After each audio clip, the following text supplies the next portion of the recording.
And I think a lot of other artists probably struggle with that and they get lost in like, well, this is what's new. I'm like such a fan too, like just seeing you grow. Like every year, you just are able to do more because people are more willing to say yes to you because they see that you've already done stuff. And she's like, okay, this is not like, country girl in a field singing the song. And I was like, nope, like In a this truck is gonna. bed. Quality that you look for before you're willing to put your name on it. And like Mhm. that will only be like I think that's so evident to anyone tuning in. And I'm Thank so you. excited for like what the future looks like for you. Thank you so much. This was Yay! so fun. It's always great. It's always great. Hey, this is Paige Ruderman, and this is the So Rude podcast. Welcome to the show.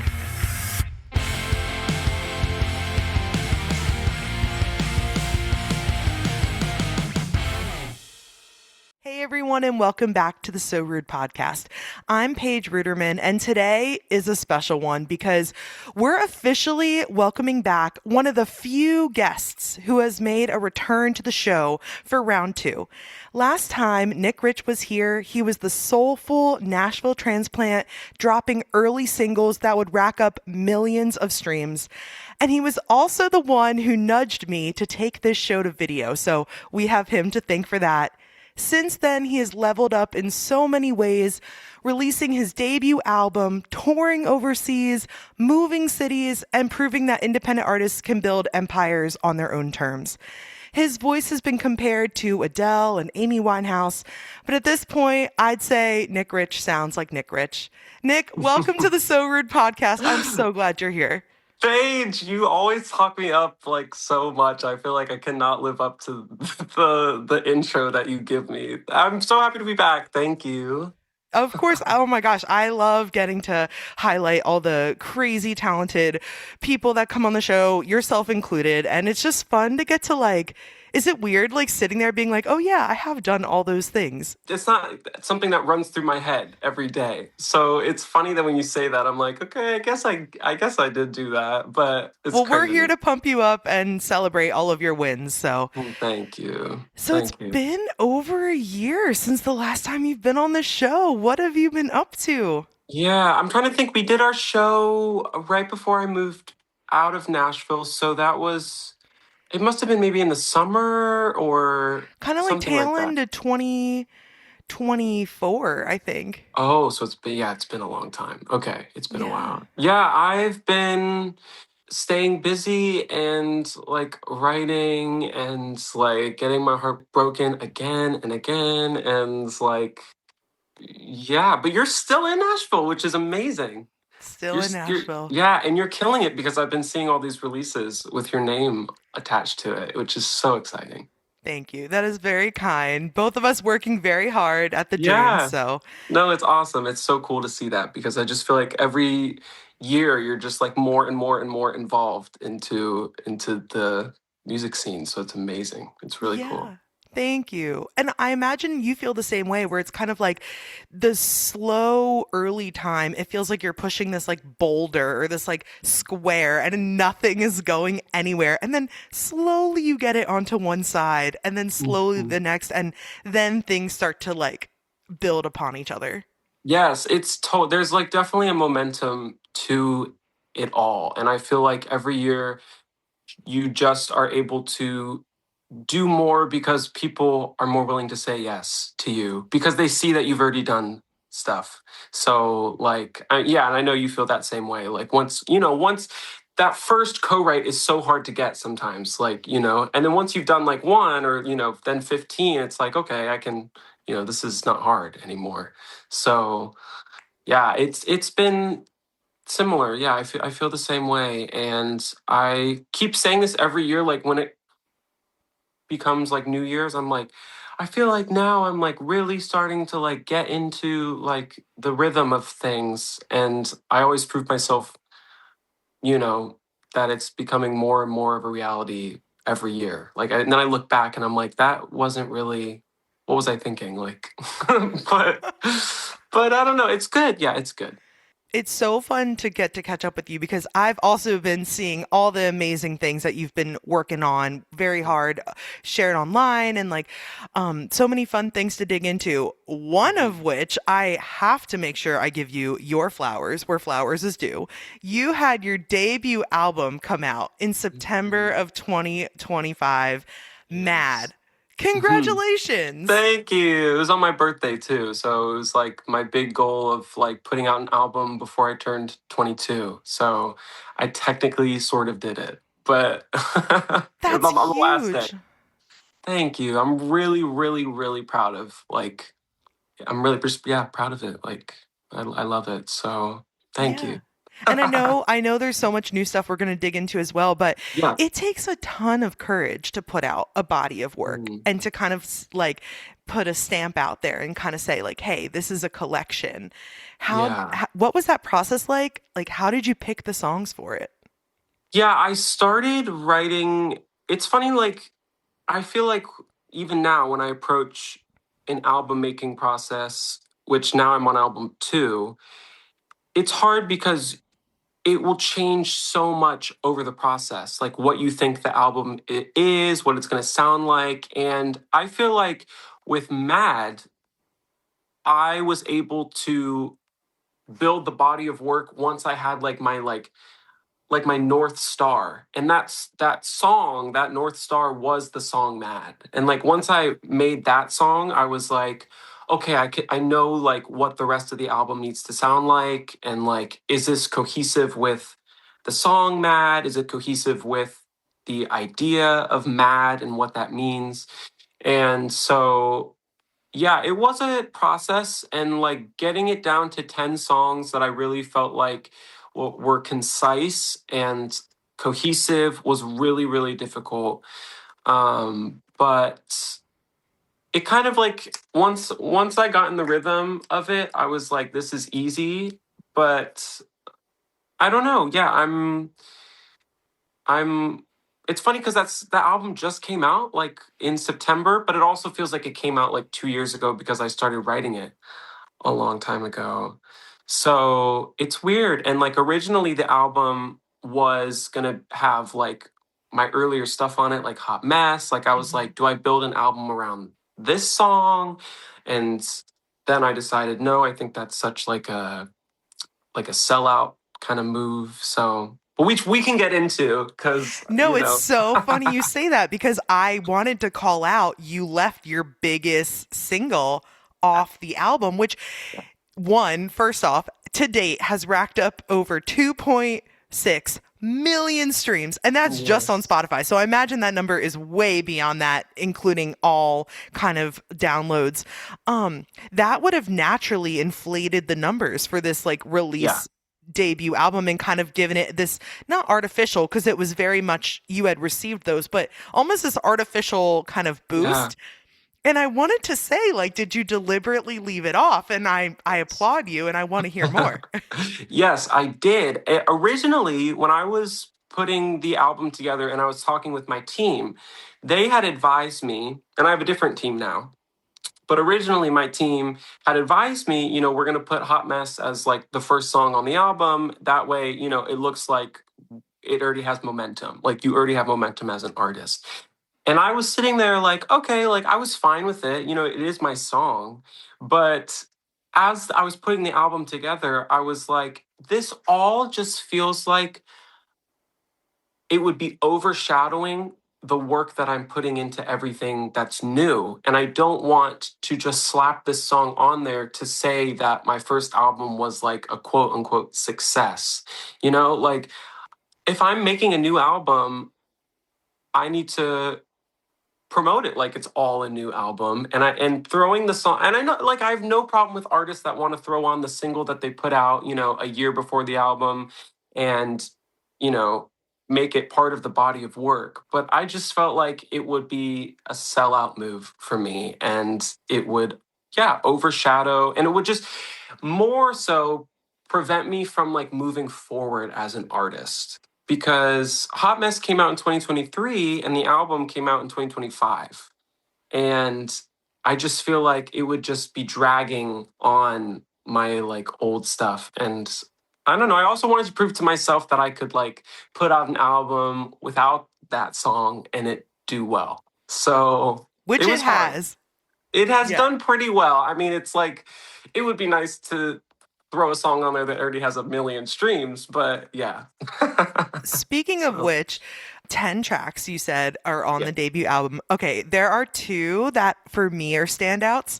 Okay. Not that they are all great, but the two that I particularly love are Mama Raised a Child Interesting. and Wow. Us.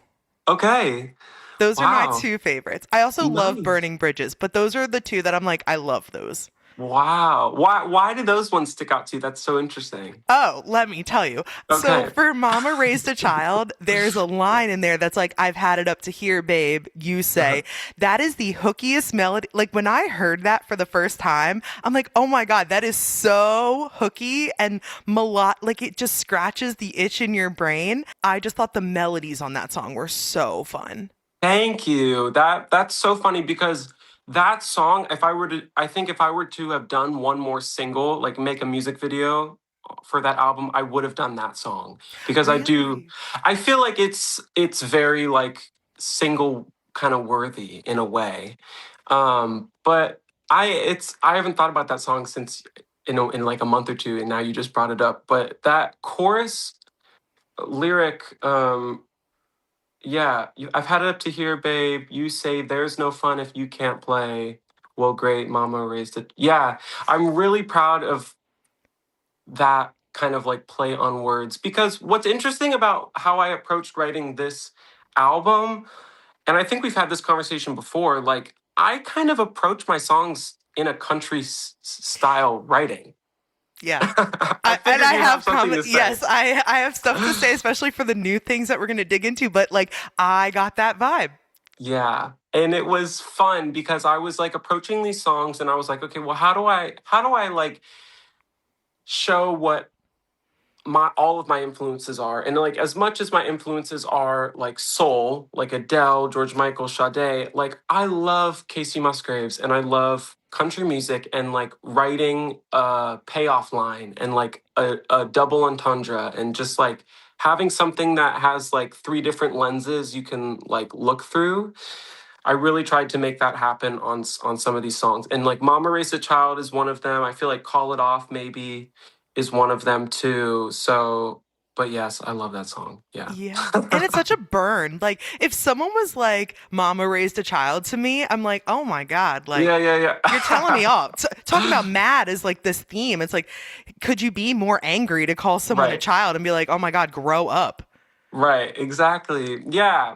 That was always something when I was like putting this track list together. I was like, does this fit? Like, does this fit the word mad? Like, in the way that like mad is angry, or mad is like, I'm mad for you, like I'm crazy for you, or like something like that. Mm. So those were kind of my like two qualifications. And if it met that, then it was staying on the album. So Oh, wow. That's yeah. such a great way to explain that. Like both angry, frustrated, like kind of like love takes us through so many emotions. Yeah. And what you said about like I'm mad for you, like I'm crazy for you, that kind of reminds me of the song Us, which I think is Mm, beautiful. Like thank it's a you. piano ballad.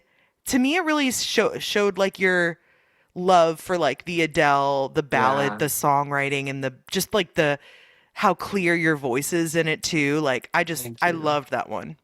Thank you. I really challenged myself. The last three tracks on the album are like they're all ballads. Us, Made for You, and No, Made of You, and No. And I had never written on piano, like written a song on piano. And those three songs I did. And I was like sitting at the piano and I was like, I want to come up with like a piano riff that I can build a song off of. And Us was the second one that I did. And Us was a challenge for me because it doesn't fall into the um, let me like have this big like double entendre type of country songwriting. Like it was kind of just like this like Us is not like a title that like would kind of spark a ton of inspiration. You know what I mean? Yeah. So I was like, how do I make this interesting? And how many songs are out there called Us? You know what I mean? Hmm. And so then when I was writing that, I was like, okay, like let me just describe like how broken like a relationship can be, and how like even though sometimes it's broken, you're just fine with that, Hmm. kind of thing. Like that's just us. Like we're like that. So And when I yeah. heard the line, that's just us giving up for the first Uh-huh. time, like the first Yeah. time you hear it in the song, I'm like, oh my gosh. It just really struck me as like, yeah, like the acceptance of like, I can't change what this is. Yeah. Yeah, I just, Oh, again, the melodies were beautiful. Those are two standouts for me. And if you're ever thank looking to you. bring back a single, I really do think Mama Raised Oh a yeah, Child. yeah, I yeah. think you have room for it one day. I think I will. I mean, I haven't sang that one on tour yet or anything, and it's one that people are like asking me to do. So I need to like pay it some attention eventually. I think it deserves it. Yeah, Yeah. a little But thank nudge. See where it takes you. you. Yeah, yeah, definitely. I think so. And talking about like the writing on piano and just kind of your process, Yeah. I was curious, have you ever thought about like sync for your Yeah. music and like your because Yes. I feel like your songs could really shine in like movies or television or like and I'm just curious if that's been ever anything you've like played around with. Yes. It's totally something that I want to do. I think I haven't really stepped into that world yet, just because I don't think I have like the team to do that yet. I think it's more like logistical. And it's also hard because with the whole sync industry, like half of it is it's like a chicken and egg situation. Like they usually are the ones looking for something specific. And if they can't find that, then they'll, hire an artist to make something in a certain vibe. But for me to pitch my songs to a show, is kind of hard. And I feel like because my stuff is very it is cinematic in a way, but I do feel like it demands some attention. So it may be hard to kind of like throw into the background, since I am vocally kind of like loud in the way. Yeah, So like I don't forward, yeah. know. But like my biggest dream is to do like a Bond theme, a James Bond theme or something like that, or even Prince in the 80s, he did a whole album for like Batman, that Mm. movie that came out. Like I'd love to do something in that world, like something dark like that. I don't know, but eventually I would love to do something for film or for television. Yeah, totally. Yeah. It's just funny timing because so last night I attended an event in Nashville that was like Oh, a sync artist who releases music as an artist, like is very much an artist in their own right, but also is primarily involved in sync. And he yeah. put on this whole show of all artists that are basically sync artists. And I'm like, these are Mm, still fantastic performances live. Like these are still showmen when it comes to the performing element, but you can totally hear how they can become a soundtrack for like shows or movies, etc. So I was like yeah. thinking about that, especially knowing we had our conversation today. I'm like, I feel like Nick kind of could also live in that world. Yeah, I would love to, especially, like I think one that stands out to me that would love to have a sync for is like Hot Mess. Like I just feel like that could fit into like honestly any movie, or like there's always a sequence of just like a mess going on. I feel like that would fit so well. But I don't know. I guess yeah, I need to look into it more. I Yeah, think, adding it but to the list, you know. yeah, yeah. Nick's future team, Right, if you're yes. thinking. No, totally, totally. And thank you for kind of like going back a little bit in time to yeah, I wanted to celebrate your album because that Yeah. is such a monumental thing to Thank you. accomplish. But I also know that you are in the midst of releasing a lot of new music as well. Yes, I am. It's weird because when I first reached out to you and I was like, we should talk again. I, long story short, I'm in a weird place now where I'm have very much a vision for a second album and what I want to do and what I've sent you of that, Hmm. of the demos and whatnot. But I've also like just over the past couple of days had another whole like concept come into my head to do, which is fine. And I feel like artists go through that as well. But I'm more like now I'm like, what do I do? Like, I've already kind of established and announced what my second album themes are and everything. Hmm. But like, there's another concept that really excites me. So I don't know. Maybe that's part of our conversation too, of Yeah. like what that kind of struggle is like. But yes, I guess let's Piggybacking, dive into it. I mean, if you don't mind, if you don't mind, I'm going to pick your brain now because you Yeah, kind of yeah, mentioned it. Like, so yeah, if you could share with listeners who maybe are not familiar with you, you said you've yeah. shared this announcement of a second album. What Hmm. is that thematic kind of storyline that you have already shared? Yeah, so the album is called Royalty, and it's the themes of it are pretty much exploring like my childhood, my family, but also the flip side of that. Like I love something that has two ways that you can look at it, and like Mad was like the craziness and the anger, and this album I really wanted to look at like my family and what that means to me and growing up, but also like I love the visual ideas of royalty, and like I've always been really into like the royal family and like the history of like Princess Diana, and I feel like I relate in a lot of ways to like the unrequited love and stuff like that, and that has themes in royalty as well. So this next project is me, I guess, getting a little more raw and not so like Mad was very, I think, polished and like how big can I make myself sound? Like, how vocally can I like show off in a way? And this is how much do I have to say as an artist? I think that's what royalty is right now, is like what do I really have to say that I feel like other artists haven't said yet? Like, and I think that's the approach. And thank you for just kind of sharing that so people kind of have a theme going Yeah, into yeah. it. But it's interesting hearing you say that because the three songs you had shared, is it okay if I say the titles? Of course, Okay, please. I Yeah. was like, I don't want to like release anything that No, no, you're go not ready ahead. for. But Nick was generous enough to share a couple of songs with me beforehand that I was so excited to take a listen to. And the of those three, I very much got like these are very personal. They're Hmm. very like oh god, what was the word I was using for it? Like they're just very personal and very like raw and Yeah. honest. And it's interesting that you used the word polished when you were talking about Mad and how Yeah. these feel a little bit more like stripped back in that sense. Hmm. This episode is sponsored by Working Order Guitars, your go to for expert guitar repair, maintenance, and custom work in Nashville. Keep your instrument in peak condition and ready for the stage or the studio by visiting Working Order Guitars. And now back to the show.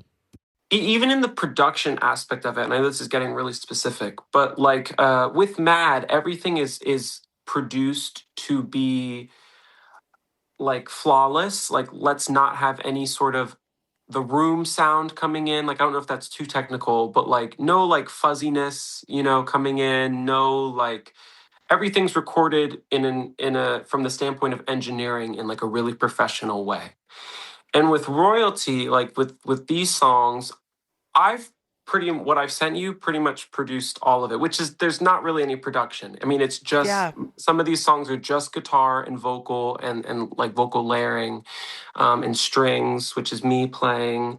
And I thought it was a nice contrast to what I've already done. And what's also an interesting thing that I want to say is before I came up with this idea to do this album, Royalty, I was planning on doing a sister album to Mad called Angry. And Interesting. yes, and I had announced that for like a brief minute, and I put out two songs that would have been on that album, which one of the songs is Angry and another one is called Talking Out Your Neck. Okay. Yes, and so that's like a funny little like thing looking back now, is like there's a hint at what would have been a sister album Hmm. to Mad, and there is actually a whole album of songs that would have been that second album, but I decided it's just not interesting enough to do the same thing again. Okay. You wanted You to know, show like another layer to your artistry.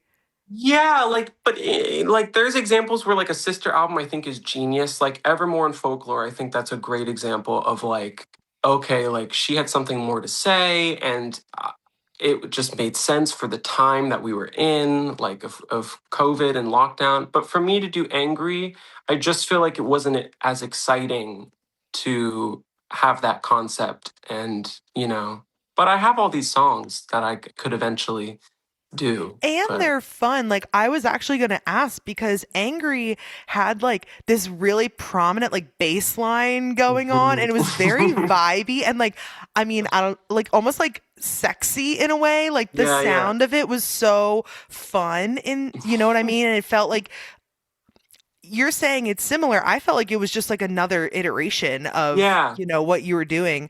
And then Talking Out Your Neck has kind of like a rock inspired feel, at least to me, when I yeah. was listening to it. Yeah, it's like my like attempt at like a grunge pop song kind of thing, like very like Nirvana in a way. And like to me, those are things that I still really want to explore like as an artist, but also like when I was making those songs for Angry, I felt like they didn't really have anything to say like in such like a prominent way. Like I felt like Mad did it in a really concise way. It was like 10 songs, this is how I feel, and Angry would have, I think, made things just sloppy maybe, and Interesting. yeah, it wouldn't, I feel like, be enough to really justify doing a whole another album for Yeah. it. And my mind may change later, but Yeah, I I don't was know. gonna say, because one song you shared with me leading Yeah. up to royalty is Fall of the Crown. Yeah, yeah. And fun fact, I remember you telling me about this song back Yes. when we worked together one day. Yeah. And you had said to me, like, I love writing songs. And I don't know if it was about this one specifically, but you're like, I have a sound that I have found for myself as an artist, but I love country and I love the storytelling and I love to play Mm, outside the sandbox, so to speak. And yeah. then now this one is coming to light for all of the fans. Yeah. So you never know. And Right. Angry and its vibe might make a debut at some point in time. Yeah. I don't know if they know, but we worked together. Yeah, Yes, that's how we for met. right, right, exactly. But I just wanted to bring that up again. That way people know what we're talking about. But yeah, we worked together for a year and a half at least. Yeah, I'm Yeah. still there. Oh, you are amazing. Is it still fun though? Yeah. Okay, but you get to see everything. I Yes. I miss it. I actually do miss it. Like I Do actually you do. really? I do, because there are certain times where I'm like sitting at home with like nothing to do on a night, and I was like, man, I wish I could just like work a concert, like Yeah. like or do it. And well, where are you now, if you don't mind me asking? Are you So in yeah, Florida? I'm back home in Florida with my family, and That's we live in awesome. Sarasota, Florida. So it's on the Gulf side, and I'm back here, and that also I felt like was an appropriate time to explore and making an album like this. I'm with my family again. I wanted to write about family, and it just felt like the right time to do something like this. And it's funny with Fall of the Crown, which is going to be the first song on the album. I wrote that in 2023, so I wrote that the same year I wrote Hot Mess, and it's like two completely different approaches to writing and like my artistry, I feel like. But and I think when you came to one of my shows, I played that song. Yeah. Like, It yeah, wasn't, yes, it wasn't out, but you had played it at the show. yeah. Yes. And so when I had written that song, I was like, I want to do a whole album in this kind of stripped back, like, in a way it's country, and then in another way it's like orchestral pop, like in the way that like Viva La Vida is, or like Bittersweet Symphony. Like it has this orchestral theme to it, you know? Yeah. And the chorus is not really a chorus. Like it's just like I Like a don't know what it refrain is. almost. Yeah. Yeah. So it was like such a different way for me to write a song. And I was like, I can't put this out right now. Like I need to dive into this concept more and really like develop the ideas of how a formula is being made, like for this type of work. So I've now think I've finally like started to put these songs together where there's like a world Mhm. to it.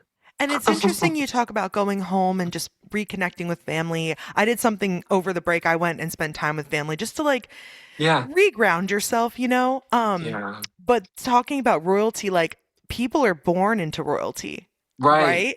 And so Yeah. it's almost like this when you said you wanted to also keep some of the production more stripped back in a sense or more organic, it's almost like, yeah, because like people that are born into royalty, like this is just kind of their world. There isn't um they don't have to like force it in a way, like it's already part of their lifestyle. And Yeah. that's it just kind of hit me now that like that might be a really interesting lens to look through everything. Yeah. Yeah. Yeah. And I like feel like looking at your own family and like the fact that saying like we're royalty is like such an interesting concept because it is just all made up.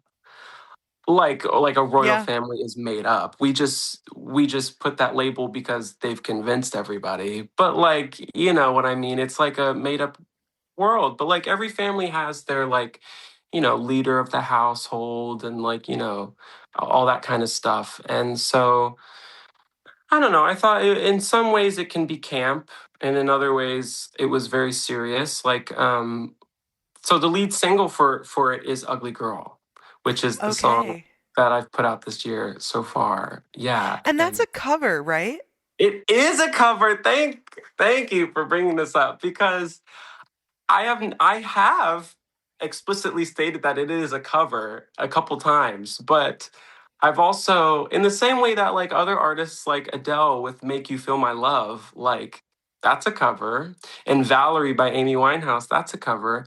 But they somehow have taken that song into their own world and in its own way. So yes, Ugly Girl is a cover. Oh my gosh. What was that decision like making a decision to add a cover? Because that's your first released cover, right? No, it's my second Oh, okay. actually because I have one on my debut album. And Oh. yeah, Spinning the Wheel, track number 4 is a cover of a George Michael song. Oh, I didn't realize that. Yeah, so it's my second cover. Going back to the George Michael cover on the first album, I just felt like it fit so perfectly. Like every time I would listen to that song, I'd be like, this would make so much sense to have a song like this on my album. And then instead of like writing a song like that, I was like, let me just cover it because I feel like people need to hear this song. Mhm. And I'm really proud of how it fits into the album. I feel like it's like it makes sense in the world. But yeah, so Ugly Girl is a cover of a song from 1999 by a duo that is based in Nashville called Fleming and John, and they Oh. were originally signed and worked with the same producers as a couple other alternative bands in the 90s. One of them being the group that sang Kiss Me, Mhm. Kiss Me, Sixpence None ba-da-da-da. the Richer. Yes. So they were signed to the same label, and the guy who produced, I believe, the guy who produced that record also produced their record, like Ugly Girl and everything. Interesting. So I had heard that song last year when I was on tour, and I loved the song. I was like, this is such a hit. Like, no one's ever heard of. Like, why haven't people heard this song? It like never really got anywhere. And I just kept listening to it, and I was like, you know what? Like, I kind of want to cover this. Like, I feel like it's fun. I feel like me singing it from a man's perspective kind of brings a different like world to it, like being left, like if I'm in a relationship with a guy and he leaves me for a girl, like, but she's like ugly. I was like, this is kind of like it's like a funny concept. I thought like it would be cute, and so I covered it. And then when I was listening to the song, I couldn't help think about like Princess Diana and like the Camilla Parker Bowles aspect, where like everyone kind of thought Diana was like this beautiful girl, but for some reason Prince Charles like didn't want her, and I thought it would be funny to make the music video about like that. So yeah, and then that was like a really big catalyst for the whole royalty concept and being like, okay, I think this also kind of fits into this world in the camp perspective. you know? So yeah, I don't know. I think it's weird to make that a lead single. Like, I definitely agree that that would be like, not that you made that point, but I'm Yeah, just I was saying. gonna say. I was actually gonna say it's kind of fun. Like if you're not already following Nick online, he has played up. You have a whole character, and there's a music video, and you kill it on the social media. It doesn't matter what song you're pushing. Thanks. You always have fun stuff. But that one in particular, you and your mom have been doing some dance lessons. I also see. Yes. Yes, my mom's a dance teacher, so for tour, she's been teaching me some dance moves when I'm dressed up as Princess Diana doing that song live. So it's been like a whole fun thing to like kind of yeah, dive into like the like sort of drag world. I don't know what it is, but like it's just really fun. Like I'm just having fun with it. And interestingly enough, like even though the song is a cover, I really do feel like it allowed me to enter like a new sound as an Mhm. artist to explore. And it was like such a good excuse to challenge myself because I, I'm not like a big like music theory person at all, but I do feel like all my stuff before this song, before Ugly Girl, had a very specific like maybe chord progression, like theme, like everything was a little dark, smoky, like Mhm. pop music. Moody. And this Yeah. song is very kind of light and like sunshine in a way. And that really Like scared me, but teasing, kind of. Yeah. yeah, but like it really excited me. And so yeah, I did it and like I think it's weird because that song is in some ways a country song, you know, and Mm. then like in other ways it is like a like just a alternative song. Like that to me is really exciting. Like to have something that just feels fresh, you know. And thinking about your eras in a sense, it like not to I feel like Taylor Swift kind of like coined that term, but like it's Yeah, yeah. true for so many artists. Like you live in a world, and I think the best artists now are world building when it comes to their music. And so by having a song like Ugly Girls come out, I think you've made it your own. Like, yes, it's paying a great homage or to the original creators, but like it's super fun. And yes, it's kind of taking your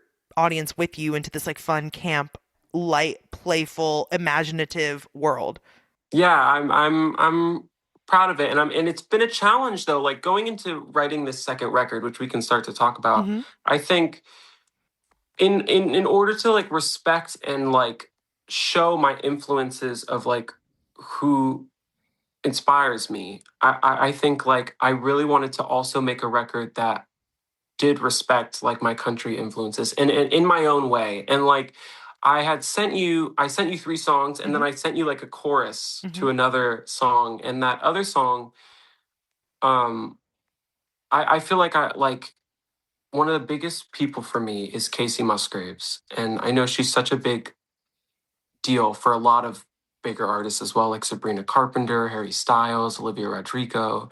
Like they all praise Casey, and I love Casey Musgraves so much. Like I have her tattooed on my arm, which is super weird, but which I'm in the process of getting it removed. Oh, But but it was there. but yeah, it's there. And so like making this record, I really wanted to like, and I'm still writing, you know, this project, but it's challenged me in a different way to make music, and I feel like I'm like learning how to write songs all over again. And one of those songs is a song called Only Child, which I sent you the chorus to. And that to me is I think my biggest homage to like the Casey Musgraves style of songwriting and the respect of like a good double entendre and something like that. And yeah, that's like my goal with this record is trying to explore those themes as well. And like with Casey Musgraves, like, you know, her album Golden Hour is I think one of the greatest albums of all time. And like what really stands out to me about that type of songwriting is just like its ability to change the way that you actually see the world. Mm. And like when I listen to Golden Hour, like the album, it makes me see like this beautiful blue sky and like it you can't be mad or angry listening to that album. You can't. Like, it makes you want to fall in love, you know? And I wanted to try to make an album that made me want to do something or think differently and not be mad or angry or something like that. And so that's a goal that I'm still trying to like keep at the front of my mind when making something like this. Talking about Only Child, and then also the song, I mean, all three of, so the other three are Follow the Crown, Holding It Together, and For Once. And I'm excited to Hmm. dig into each of those, but Yeah, yeah. they're all very like intimate. And Hmm. even when I first listened to Follow the Crown, like it has a country guitar feel. Like it Hmm. opens up with the very like, I was like, wait, this is kind of like a country guitar sound. It then, builds into you use the term like cinematic in a sense, or Yeah, and what I thought was cool about that song is you had like a big instrumental section kind of in like the bridge area, and yeah, I yeah. thought that was different for you too, where you kind of let the music breathe a little bit. Yeah, I just feel like, and artists I think talk about this all the time. Like, I have just gotten bored of like what my own formula is. And like I feel like every time like I write a song, and maybe you feel this way too, because like Nashville songwriting is a formula in a way.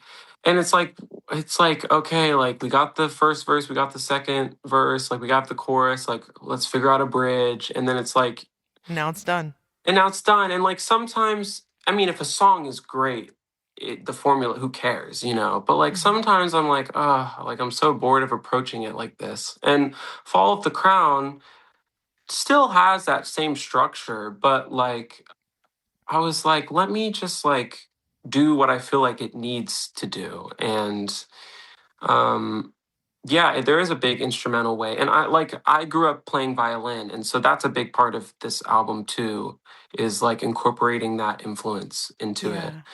And I was like, let me just like see what this sounds like, you know. So yeah, Fall of the Crown is I think probably just the most abstract of the project, and I feel like it feels like a good opener Yeah. to the world, you know. My favorite of the ones that you shared was Holding It Mhm. Together.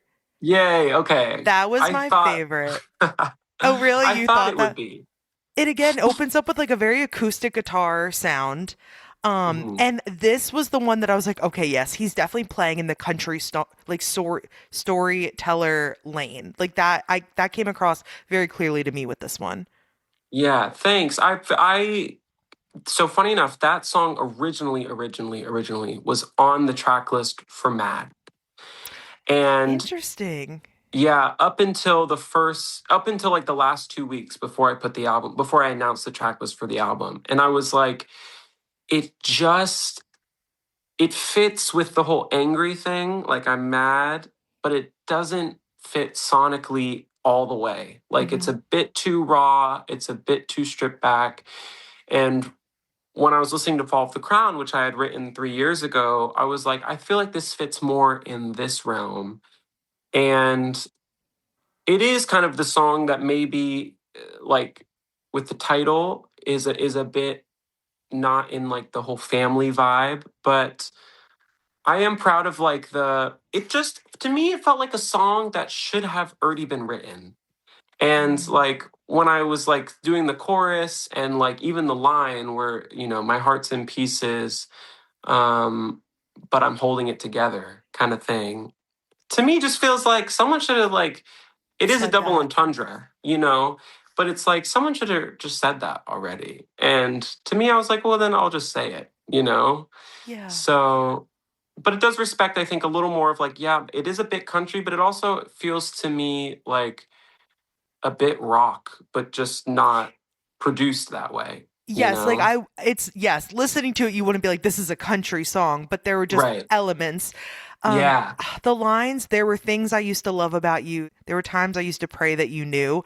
I was like, Yeah. oh my God, I love Yeah. that. Oh, thanks. It's funny because like after I've sat with these songs for a while, some of the lines just are like it's just the lines of the song. Like they don't Mhm. really like hit. But I guess if I were to listen to it for the first time again, like, you know, I maybe I would feel differently. Maybe I need to like try to listen to it with fresh ears. But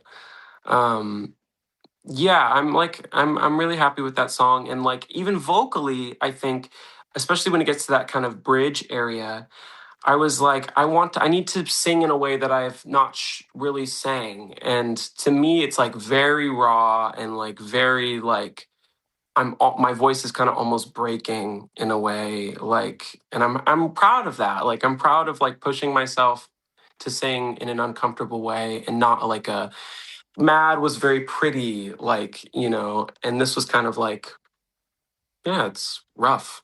And I love how forward vocal, like how forward your vocal is. So, you know, sometimes it's style, sometimes it's choice, sometimes it's genre, but like there are some artists where their voice is so beautiful that like you want to hear it front and center. You want to be able to like pick it out of the track versus there are other times that stylistically it blends more into everything sonically going on. And I loved how forward your vocal was on this. I thought it was really pretty. Thank you. Thank you. And I produced that song, but it's not like it's anything to pat my back about. It's just a guitar and vocals, but like, I don't know. I think I tried like putting a bass on it and putting like drums on it, and I was just like, like no, like let me Yeah. just do this, So you So mentioned you produced.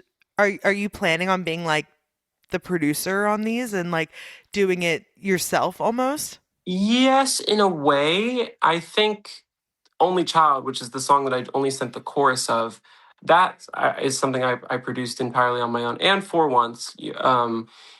I don't know. It just feels right to stay cohesive, to just produce it and have someone else mix and master it.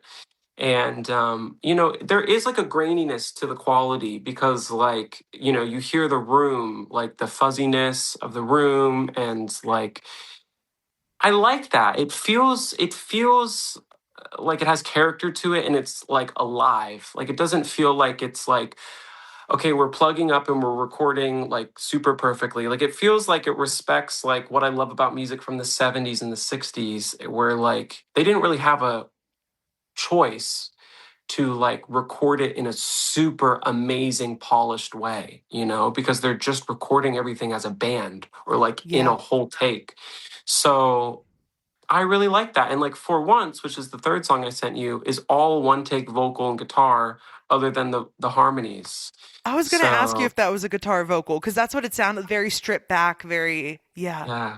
Also, I had written a while ago, and I was like, this just feels like the right time and the right project to put a song like this on. And this whole album has kind of been songs that I have been writing over the past 3 years. And some of these songs I wrote before my first album. And I've just been like collecting and being like, yes, this belongs in royalty, or like this belongs here, and that has been really fun because it's like I'm going back into the songs that I've written and being like, yep, like you know, this fits. And Yeah. that kind of shows their timelessness though. Like what you said about like kind of going into the vault. There was a guest on the show. His name is Jay Putty, and he is another artist who has released songs, over the course of time.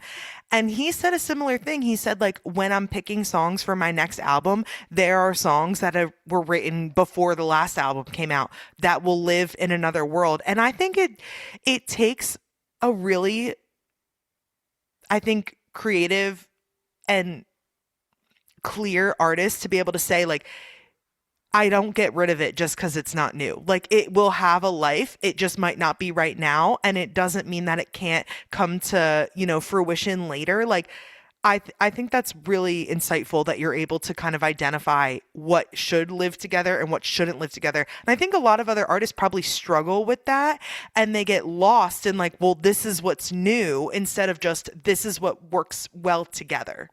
Right. And yes, it's that, and that leads into my like problem that I'm having right now is like I came up with this new concept for a project, and I was like, oh, this really excites me because it's like they call it recency bias. And like it's actually a huge thing in the songwriting world. I don't know if I'm like mansplaining. I'm sure you've heard No, this before. I haven't. I'm really curious to hear what you say. Oh, What you have okay. to say about it. But yeah, so it's like they call it recency bias, and it's just the whole idea of like if I were to play a song to myself that I had written 2 years ago versus a song I wrote last week, I'm more likely to like the song that I wrote last week because it's newer and because it's more recent and it's something that's familiar doesn't excite you as much. So I have come up with this new concept over the past like week or so that I really love that I think would be such a cool album and such a fun like thing for me to write about and like do. And like maybe it is my third album that I'm going to explore. Or, I had written a song for it and I was like, well, maybe I can throw this on royalty, but like maybe I should just save it and do a whole project like this. And so which we could talk. I mean, maybe I can just say I don't really care, but like If you I want had to come up, share, I'm yeah, curious. I had come up with a song called Redhead, and Okay. yeah, and I was like, this would be a cool idea to do a whole album like called like Redhead or something. Like I feel like it's very me, like very like I feel like I'm a perfect person to talk about something like this. Hmm. And like could be a really cool concept to explore as an album. Um and so it's been a bit conflicting because like I do kind of have the bones done of royalty Hmm. and like what I want that album to be. And of course that album excites me, but a lot of these songs are songs that have been written for a while. Hmm.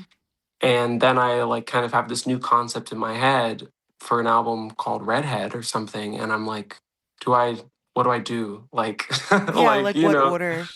yeah, like how do like and then it goes into the whole thing of like, well, what's going to be more commercial? Like, would this get me to where I want to be in my career faster? Like, you start to ask yourself all Mm, these questions, which I don't like asking myself the questions about like, is something more commercial, because yeah. I think it's always about what the art is and how it feels. So, regardless, I think I am going to continue with royalty and what I've established because it would be such a weird thing to pivot after announcing an Hmm. album and do something completely different. But I don't know. I think I have an idea for which is great, I guess, for what maybe a third album would be. Yeah. Or maybe it will just be a song the on royalty or whatnot. But I don't know. That's my struggle right now. And I Kind of don't know. top You of caught me at a mind. yeah, like you caught me at a weird place in like the process. So I don't know. And I really appreciate you sharing because so many people tuning in that might be an artist could have very similar feelings as Yeah. far as like, well, I've been working towards this project and like I'm closing in on the finish line and like, but this new thing just popped up. And I mean, on one hand, these are just a couple thoughts, just shit, Yeah, yeah. take them or Go leave them. ahead. One is, Please. I think it's always nice to kind of have pans in the fire. So, Yeah.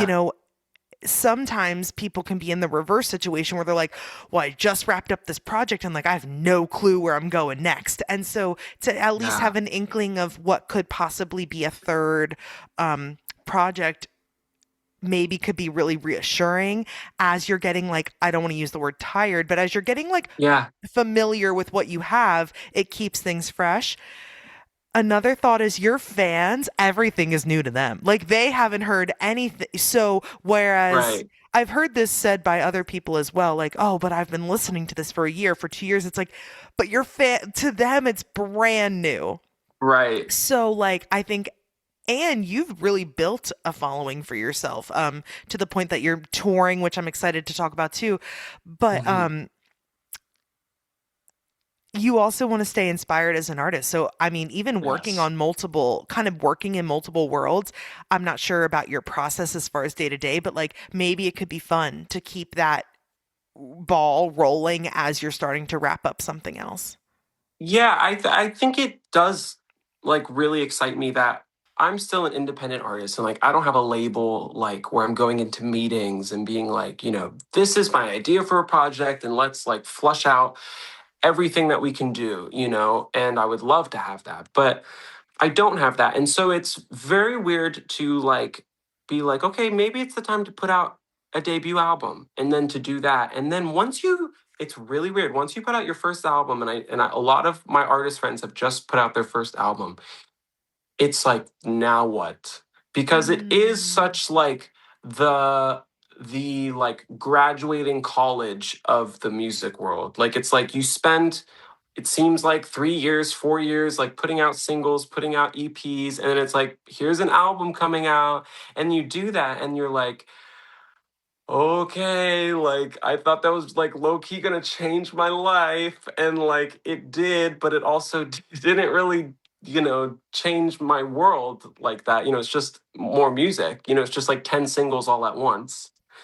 And so now when you like are figuring out what your next steps are after putting out a debut album, it's like, okay, like let's write another album, or like do I put out singles until I want to write another album? Like what do I do? And to me, I was like, you know what? Like the idea of putting out this cover of Ugly Girl really excites me. I've always wanted to put out an album inspired by like my classical influences, my family, my love of like the royal aesthetic and everything like that.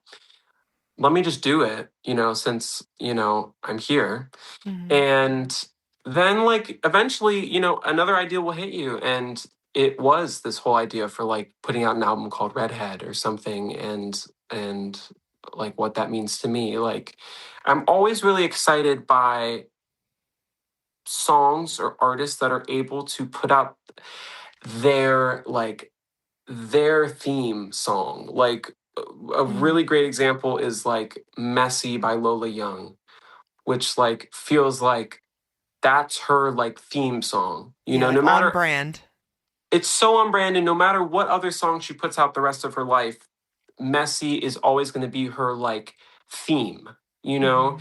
in the same way that like Amy Winehouse, like I feel like Rehab is just like that's Amy Winehouse's song that no one else could have written. It's just like so Amy Winehouse.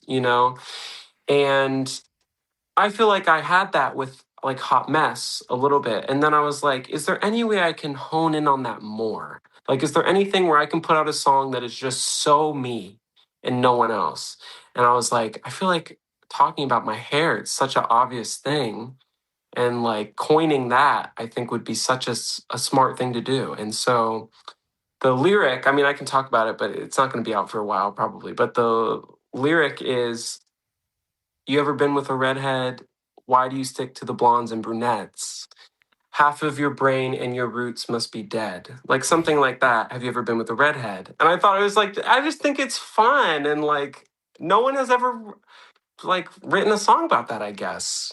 Or like owned the And ginger thing. yeah, and I was like, let me do that. Like, why don't I do that? Because like there's always when growing up, like there's two people that I've always been like compared to. One is Ed Sheeran and the other is Ron Weasley. And it seems like there's two people, two redheads, and that's it that like people know about. And I was like, there's gotta be a way to talk about this in a different way. Like can I make it like fun? Can I make it like I don't know, like so it's something I want to explore, I think. And Yeah. I don't know if it's going to be on this next project or its own project or something, but I'll send you the demo that I I have know, of now I it want to hear because it. yeah, I'll send it. Ed But Sheeran, he was in an interview once and he said that there's a hint on every album of what the mhm, next project will be. really And he leaves an Easter egg. There's like typically one that kind of hints at where he's going, and he's like it's usually one that maybe the audience might not like love right away, but it's kind of like testing the waters as far as um where he's going. And Redhead might be, interesting. I mean, like Yeah. how more royal could you be than like, a Yeah, little. I know. I was like, some ways it maybe fits into the concept of royalty. Like, I don't know, but I don't know. So I'm like exploring it, and I guess it's fun. Maybe I have like the privilege of like being able to talk about my ideas before they're fully developed, and I think that's something that I wish more artists would do. Like I think there's something so fun about like putting an idea out there and then like following through with it and then Mhm. being able to like consume it. And I think seeing that process as an audience member is really kind of fulfilling because you can understand the art. Like, I think you Yeah. can really understand it. And it's like the music industry is so obsessed with like the finished product of it all, Yes. to where maybe it's exciting to just be like, hey guys, like I have an idea. And like let me, Yeah. I'm gonna explore it, and like I'm gonna take you along with me. So I don't know. I think not everything needs to be super serious, you know? And I think some of that too is like your vulnerability or your willingness to share. You're right. I think there's this like mystique. Everyone thinks everything has to be this big mystery or this like reveal. Like, and Yeah. here's the track list and here's the set list. And it's like, one thing in this world of like polish, I think people are craving honesty and realism, and the you being willing to kind of peel the curtain back, so to speak, and show a little bit of the Oz, and could be Yeah. really fun. And it takes people get invested because they're like, well, where is it going to go? What is he going to release? Is it going to be royalty? Is it going to be redhead? Like, what lane, which path will he pick? And people will love to dig into like, well, this is where it changed, or this is where the pivot came from. So that could be Yeah. fun. Yeah, so I'm gonna explore. I mean, like one more thing on that, like an artist. I think we've talked about her before, but I love her, and I know it's like kind of she's out there for some people. So she's not for everyone. But Ethel Cain, like she has, I guess, announced her whole like she has like a trilogy of albums that are coming out, and she has the first one out called Preacher's Daughter, and then there's like two other albums in that same world, as if she like announced like movies. It's like Spider-Man 1, 2, and 3 or something. But like occasionally she'll just like upload demos onto SoundCloud, and then a year later that one of those demos will be a fully finished song on the album, kind of thing, and it will be Mhm. like 5 minutes longer, or like something, like have a whole new verse. And to me that's really, I love it because it really shows, it almost impresses, it not impresses, because I don't think that's like the goal of like music, but like it really is so interesting to me to listen to a demo and listen to a finished product and be like, how did we get from this to that? And Mhm. like wow, like this is not what I would have done, but I really love what you did. And like it's just cool to see how things change, and like you can have a love for the demo and a love for the real song, but at the end of the day it's like it makes you realize a, a demo is a label. The real song on Spotify is also like a label, and it's just like what's real is what you want it to be. Like the demo can be the real song if you just like, if I just decide I want it to be, Yeah. and it's like it's like deconstructing the whole way that we consume things. And to me it's, I don't know, it's fun. So anyway, that was And my even rant live about that. music, right? It's another reimagining. It's Yes, because exactly. no one will be able to completely recreate what you do in a studio in probably more than one session for most songs, I would say. Yeah. It Mhm. would be very hard to ever emulate that in real life, in real time. So you Yeah. have to find a way to bring it to life in a live setting. So there's another iteration of this song, another interpretation. Yeah, and someone said, I don't know who it was, but they said like the song is not the recording. That's just that song in one moment. Like of course it's the song that people buy and sell and consume, but the song is the idea of it, and like the song exists as the construction of it. So when the song is performed live, that's just that's the song, and it's like it's very interesting when you look at it that way, where um you know uh, the song is not this one take that was recorded and put out on Spotify. The song is the creation of it, the idea of it. And I don't know, that to me is also exciting in the way that like it has the ability to change over time. And I think some artists explore that, like Taylor Swift, like when she re-recorded a lot of these songs, a lot of the times they were not the exact same production, and it was intentional. The song has lived with her for 10 years or 5 years or whatever it is, And she's like, you know what? I see it differently now, or I hear it a little differently now. So let's change it. And to some people, that bothers people when they listen to like the Taylor's version, and they're like, this is the, style, the guitar is not the exact same, like whatever. And it's like, well, maybe she's hearing something differently now, And I think that's cool that artists have the opportunity to do that if they want to. There's no rules, I think, and that's exciting.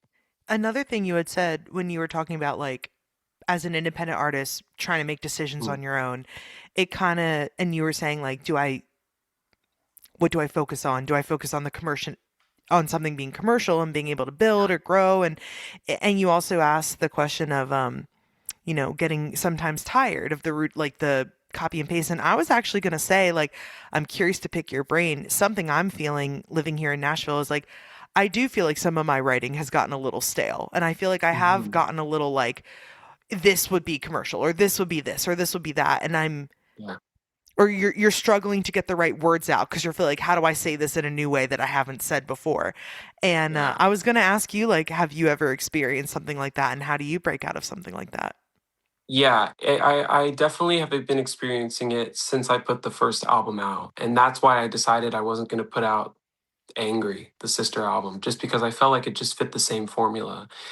And there's like a lot of times where I'm writing a song and I'll go, this is just a worse version of Hot Mess.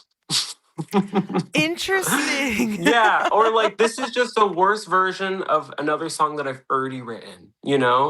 And like it is so embarrassing to admit that because like there are so many times where I'm like writing a song and I'll like send it to a friend or send it to someone and I'm like, "Do you like this?" And they're like, "Yeah, I love it." And I'm like, "Please tell me that it reminds you of Hot Mess and that and that it's boring." Like because I feel like Mm. that's sometimes what it is, and that's why I was so like I need to put out a cover. I need to put out Ugly Girl because it's a cover. I didn't write it, but it sounds different and it's inspiring me to move in another direction. And I have to like set the precedent of a different sound for myself. And that allowed me to like break out of my own like prison that I had built for myself sonically.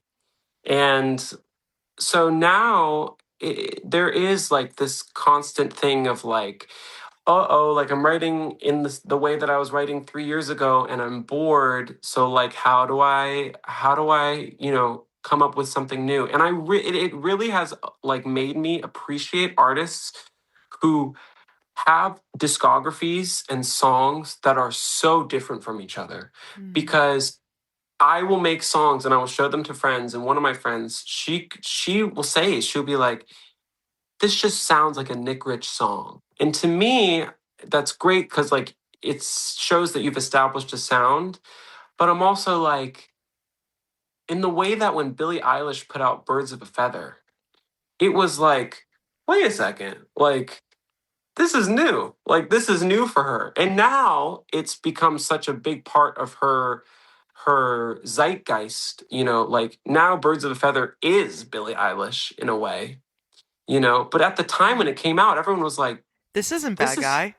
yeah, this Yeah. isn't bad guy. Like, this is so different. And I love that. And then you'll see other artists who, like, are trying to maintain relevancy or something, and they're trying to, like, recreate what they had 10 years ago. And it just doesn't hit the same because what they had 10 years ago sounded so fresh at the time.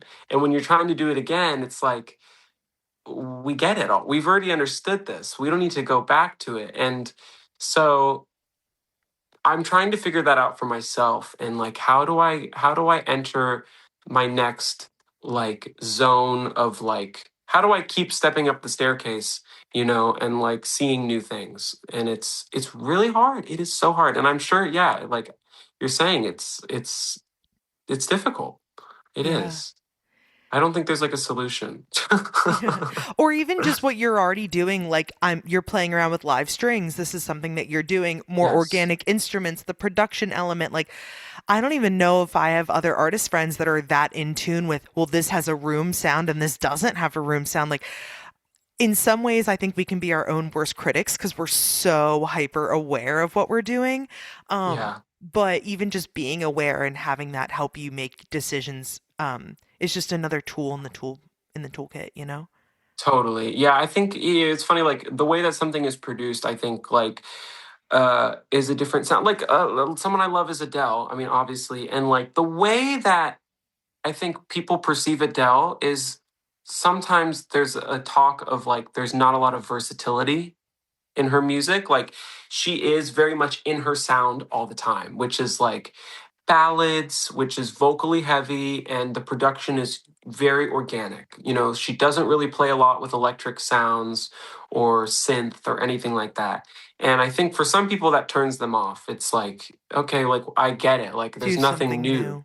Mm. But to me, what's interesting is like when I look back at her album like 21 compared to 25, the way it's produced, even though the instrumentation is the same, really, like it's just using guitars and pianos and drums, the way it's produced is 25 to me, like has so much more of a polished sound. Like there's not, I don't hear the room going on. Like it's very polished, it's very produced, like smooth and like there's a glossiness to it. But when I listen to 21, it's much more smoky in its production in the way that it's recorded. Like I hear the room, like in Rolling in the Deep, like I hear the fuzziness in my ears of like the room, or like the guitar is just really like dry and like rough. And in 25, the guitar has a verb on it, you know? And it's like those small differences that show like a progression, and sometimes that's all you need, like in order to show that you're advancing as an artist. It's like, well, you know what, now we're getting a little more wet with the drum or something like that. And that's the risk that she wants to take. Like that's kind of as far as she wants to go. And that sounds like I'm like talking down about her, like No. she doesn't take risks, but I'm saying like it's cool that that's the advancement. And I really respect that. And I think like with me, I was like, okay, Mad is very polished, so let me try to approach doing something more raw, you know. And I don't know, like I don't know, maybe that's enough to change things. I don't know. Yeah. So I have had this conversation with so many artist friends. A lot of times, sometimes independent artists can struggle with like, well, how can I find a producer that's going to like give me what I mm, want? And hmm listening to you talk, I really hope artists take away from what you were just saying. Like, truly, Nick, that was so insightful where you're like, I'm listening to records from other artists and I'm noticing things I like, yeah, appreciate, or maybe don't like, or a choice I wouldn't have made. That is the information you can take into the room with the producer to communicate yes, what you want instead of waiting for the producer to give you a yes, vision. And hopefully totally, it's, if you put all the, and again, I'm not saying that artists are doing this, but I've seen people talk about like they're waiting for this producer to kind of unveil this future for them instead of like yeah, the producer and you should be a unit where you work together to hmm deliver the vision. And like the more you can tell the producer like this is what I'm looking for, this is what I like, these are the yeah, elements I want to include, this is what I don't want to include, I think that's how you get something you like in the end. I know that was a little deviation from what we were talking about, but I just think yeah. independent artists can take so much away from what you just said. Yeah, I totally agree. I think there is a lot of times where I'm sitting there and I'm like, I'm waiting for like the DM from a producer who's found my stuff and is like, hey, like I have demos of, tracks, like, and I'm like waiting for that person to come along and like inspire me or like whatever. But like at the end of the day, I mean, if you're a musician and you can play an instrument, or you don't even really have to, if you can come up with a melody, like you can create any genre or anything. Like you don't need the producer to step in to like make your sound, for you. But it is, I think, a lot of cases, like there are artists and albums like Madonna, Ray of Light is a great example where like the pair of her and I think his name's William Orbit. I think he's the producer of that album, where they just created something that was just like so different from what Madonna has already done before, but just like established, reinvented what Madonna is. And like, and that's a great example with like Taylor Swift and like Jack Antonoff, and like, it's like, whoa, like you can tell that Taylor Swift was able to unlock a new version of her artistry because of Jack, you know? And that is a really cool thing to have. But I think, a good producer always wants to kind of tear down the walls and find what makes the artist that they're working with unique. And I think that's like the job of the producer as well, to like help with that. But I don't know if artists can like listen to songs and the songs that they love and albums that they love and really like understand why they love the production of it, or like what like world are they seeing in their head. I think that helps when they create their own music as well. Yeah. Totally. Or not letting like the fear of finding a producer stop them from the act of actually recording the song. Like Yeah, the more work, not work, the more effort you can find into knowing what you like, I think the more you'll like the outcome. totally. Yeah. And really quick, I just wanted to say you toured in London, super cool Yes. experience. Do you have any other future shows lined up? Are you traveling anywhere soon? Any future things coming up? Yes. A week from, well, no, wait. So next Friday, which is going to be the 27th of March, I know this was going to come out after that. I'm in London again. And then in May in New York, I am going back and doing a gig at Lady Gaga's dad's restaurant called Joanne's. And yeah, I have a 90-minute set there. And so it would be kind of a mashup of me singing Lady Gaga songs and my own, which is a whole nother, I guess, like conversation as well. But yeah, so I have those are the most prominent things that are coming up, and they're a part of a tour called There Were Three of Us on This Tour instead of like There Were Three of Us in This Marriage kind of thing. So it plays on the idea of the Diana aspect of everything. But yes. That is so cool. Well, anyone tuning in that's in the New York area, I was lucky enough to get to see Nick perform at a venue Mm, here in Nashville. It's a fantastic show. And so hopefully there's more of those in your future as well. Uh, yes, is it hard definitely. coming up with the set list? I imagine with so much music now, it must be hard. It is because like I didn't really tour the first album like a lot, and so it's like half of the new album, and then it's like the songs that people know of mine that are fans of mine, like Hot Mess, I Know You Are, But What Am I, Devil on My Shoulder, and then there's a section at the end of the show where I dress up as Diana and I do Ugly Girl. And then usually do a cover. Like now, next week, I'm doing Dirty Diana live.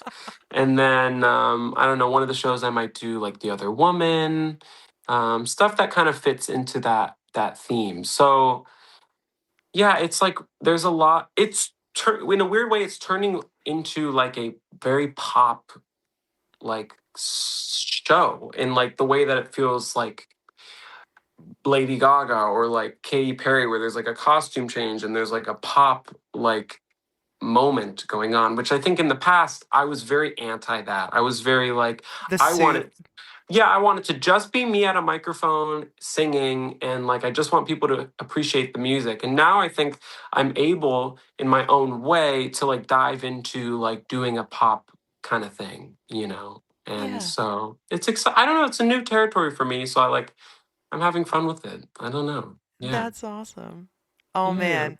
And last last kind of fun question. What are you Yeah. doing when you're not making music, when you're not Mhm. writing, when you're not producing? Mhm. What are you doing for fun these days? I mean, I am back home in Florida, so I'm like 10 minutes from the beach every night. I know, I know, I know. I saw I'm you post about jealous. the beach. You're like, I wish I was back here. I saw you post that. I was like, oh my gosh. But yeah, I'm like 10 minutes from the beach. So like every night, like probably after this even, I'm gonna go just like walk the beach and watch sunset. And I love it. And funny enough, like that's where I get a lot of my inspiration. Like to like, it's fun. Like even like when you're driving, I'm sure it's like this. Like you get a lot of song ideas when you're driving. Like I get a lot of ideas when I'm walking, and like just for some reason it's become a thing. And like when you're doing those tasks, like doing laundry, walking, whatever it is, sometimes something will pop up in your head and you're like, okay. And then like record it. And a lot of my song ideas the past year have been because I'm walking at the beach or, you know, I don't know, doing some tasks, you know, and I think there's some science behind that. But yeah, that's what I usually am doing. I'm trying to think of something else. I help out with my mom. She owns a dance studio, so I help out there and whatnot. Yeah, friends, like hanging with the family. I mean, I'm pretty like, to be so honest and like so real, like I'm only like in the pop mode or like singer mode when I'm like doing stuff like this, like a podcast or like I'm posting on social media. But when I'm not, like I'm wearing like gym shorts and like a baggy t-shirt and just like hanging out. Like I'm not, you know, it's not a constant like polished thing. It's really not. But I don't know. Yeah, there's a dichotomy. It gives you a chance to like live real life. Because if you're Yes, not it's living real life, what are you writing about, you know? exactly. Oh my God, yes, that's a whole nother podcast too. But yeah, We might yeah. have to bring you back for a round I 3. know, I know. Nick, Every album at least. Yeah. no, literally, I am so thankful. Thank you so much for coming back on the show. It was so much fun getting to chat with you again. I always love our conversations. I feel like it's like with talking with you is so much better than anyone else because I actually know you, and like Yeah. it's just like I'm like I can actually talk about like real things. You know, I don't have to like be the PR me or something. So it's always good. Yeah. Oh my gosh. And I appreciate your vulnerability. Anyone who is not already following Nick, first off, what are you doing? But second of all of his links, his socials are going to be down below. But hopefully they will get to hear some of this, like some of these amazing songs soon. So I wish you luck in your decision as far as what you do next, but I know whatever you decide is going to be great. Thank you. It means a lot. You know, everyone's always figuring it out, I think. So I don't know, but it means a lot. And I always love talking with you and I'm so excited for you and what you're doing. I think it's just so great. I really do. It's amazing. So yay. And the fact also one last thing, the fact that you are still doing this, I think is such congratulations because to stay consistent at something that is like it takes up a lot of your time and I know you love it. It's so clear that you love it. And I think that it's so amazing because there's so many people that will start something like a podcast and then like 3 months later, it's like, where is it? You know? So for you to still be doing this years later, I think is so amazing. Like, I think it's really, really cool. I love it. Yeah. Thank you. That means a lot, truly. It's such a blast, especially when I get to talk to people that like I know, and I think that just adds such a fun element to it. So thank you. That Yeah. means so much. Of course. No, yeah, of course. And for anyone tuning in, this is your first time checking out the So Rude podcast. Please make sure to subscribe. We're on Instagram and TikTok at sorude.podcast. The video version of these episodes, inspired by our first conversation with Nick, are all on YouTube. So please make sure to check it out there. Audio versions are on Spotify and Apple Podcasts. So make sure you subscribe. By helping to subscribe and support the show, it helps show growth, which brings on incredible guests like Nick who are willing to share their time and their feedback and their stories with us. So thank you so much for tuning in to another episode of the So Rude podcast, and I'll catch you guys soon. Have a great day. Bye. Thanks for listening. Be sure to subscribe so you can stay up to date with every episode. See you next time.